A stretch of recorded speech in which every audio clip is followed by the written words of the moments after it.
Hello guys, good afternoon. Welcome po ulit dito sa ating YouTube channel, The Homebiz Edit. For today's video guys, sa mga nagtatanong ano nga ba yung mga dapat natin tandaan bago tayo magsimula dito kay Facebook Reels monetization. Actually, nung mga nakaraang linggo, nakaraang araw, ang daming nagkaroon ng unoriginal content. And alam nyo ba, yung unoriginal content ay under siya ng partner monetization policy. Okay, so para mabigyan ko ng linaw, ito yung tatlong rules kung saan tayo ay nagkakaroon ng violation kapag ito ay nalabag natin. So sabi dito ni Facebook, galing mismo ito kay Facebook sa lahat ng idol. Idol natin diyan ng mga professional, guys.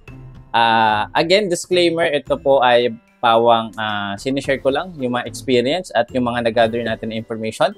Hindi po tayo guys professional na customer support representative ni Facebook. Tayo po ay isa lamang independiente dito sa Metaverse. At pasensya na po kung meron tayong nabanggit na mga bagay or salita na against po sa inyong pananaw. So i-respect po natin yung bawat isa. But again guys, maraming salamat po sa inyong tiwala. At dahil po sa inyo, nagkaroon na po tayo ng 102,000 subscribers sa YouTube.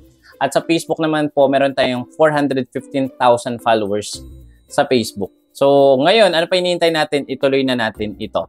So, sabi dito ni Facebook, pages can use their content to earn money on Facebook.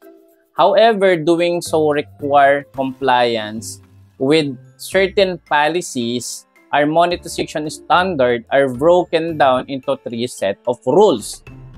3 set of rules. Tatlo lang naman talaga yung karaniwang mga polisiya na nalalabag ng isang creator or ng isang publisher. Number 1, community standard. Number 2, partner monetization.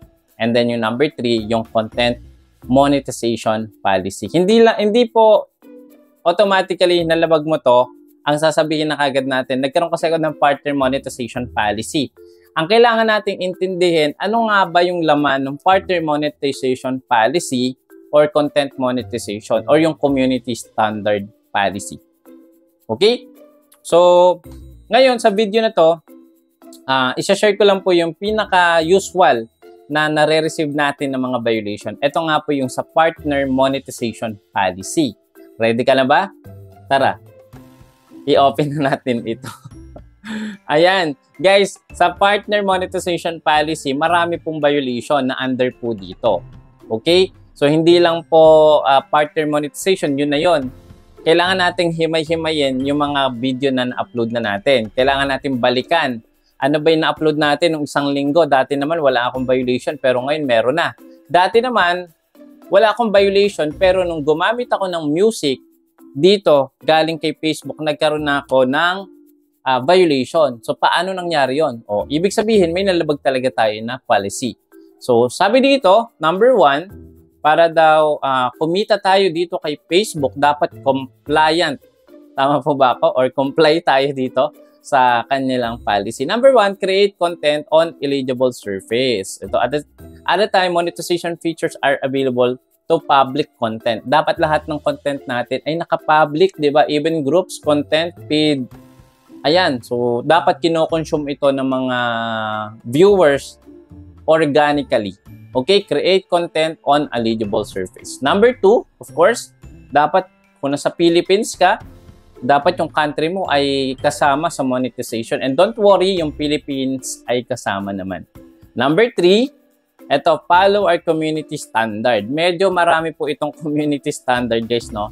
Kaya, again, basahin po natin ang community standard. Okay, ano ba yung sample ng community standard? Eto guys. Okay? Ayan. So, dapat hindi tayo nakakapagdulot ng masama sa mga viewers.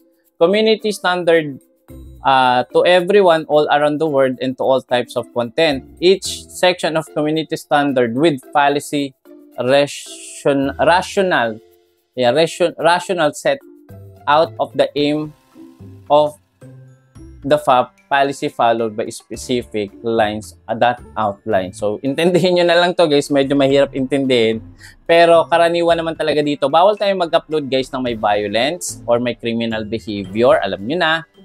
violence and incitement. Alam niyo, ibig sabihin incitement, nako, mabigat po ito. Automatic ang flag for behavior.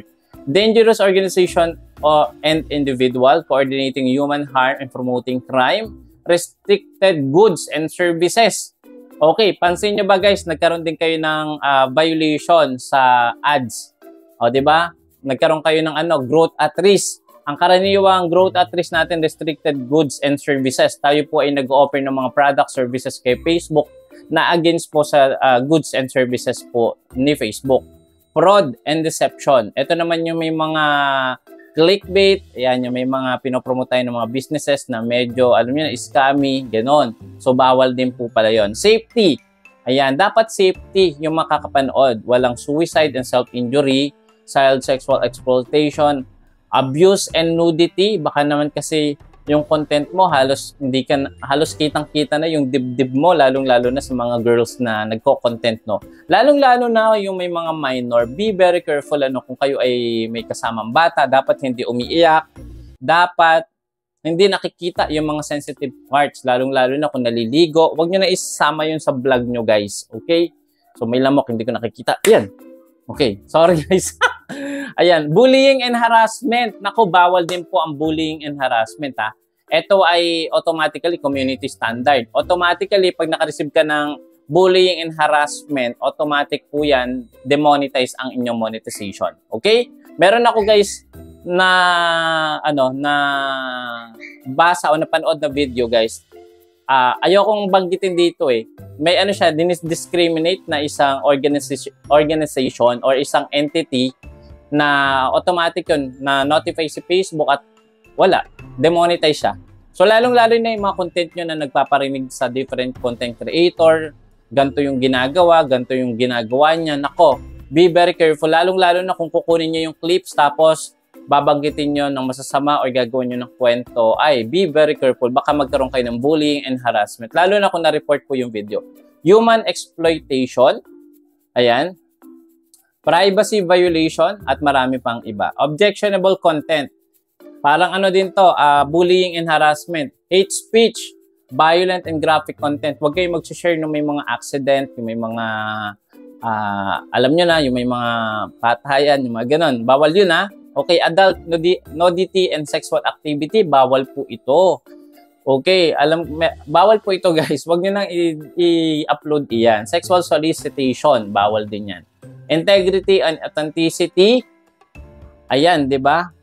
Spam, cybersecurity, inauthentic behavior, misinformation, memorialization, at marami pang iba. Yung intellectual property violation guys, wag kayong kukuha ng video na hindi sa inyo tapos i-upload nyo. Pag kayo nagkaroon ng intellectual property violation, ibig sabihin may nagkiklaim ng video nyo.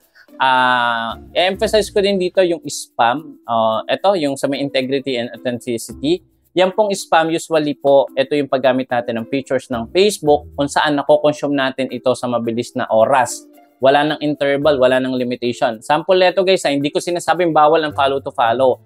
Pero with limitation guys, kapag nag-consume tayo ng features ni Facebook na parang na siya, unusual, hindi siya usual na ginagawa mo dati. Dati naman hindi ka nagpa-follow ng 1,000, pero ngayon nag-follow ka ng 1,000. That's unusual activity or spam violation na siya kaagad. Okay? At marami pang iba. So lahat yan guys nakaka-apekto. Kaya hanggang ngayon, meron ka pa rin unoriginal at hindi ka pa rin monetize. Okay?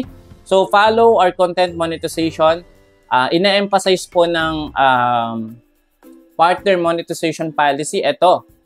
Ayan, shared authentic content, shared original content, monetize authentic engagement. Ayan po, yung tatlo na yan talaga kapag na-violate natin. Posible magkaroon tayo ng unoriginal or limited originality of content. Guys, I tell you, mahirap magkaroon ng ganitong violation. Pag tayo ay paulit-ulit na nagkakaroon ng violation within 30 to 90 days, paulit-ulit, posibleng tayo ay magkaroon na ng permanently disabled monetization features. So, be very careful. Kaya yung iba nagtataka na wala na sila ng ads on Reels, na wala na in-stream ads. And yung pinaka-worst na nakita ko dito, nawala yung payout tools. Hindi naman sila na-hack, pero biglang nawala. Tinanggalan na sila ng payout tools monetization. So, Again guys, maraming salamat. Sana basahin niyo po yung tatlong rules ni Facebook na ito. No? Unang-una dito, yung community standard. Pangalawa, partner monetization. And yung pangatlo, yung content monetization policy. Maraming salamat. Kung may natutunan, please pa-share and don't forget to follow to my official Facebook account, Jose Opao Molleda Jr. And dito naman sa YouTube natin guys, don't forget to subscribe din po and don't forget to follow. Ayan. Or i-click mo yung notification bell para pag may mga bago tayong update katulad nito, mano-notify po kayo agad. See you again sa susunod na video. Bye-bye!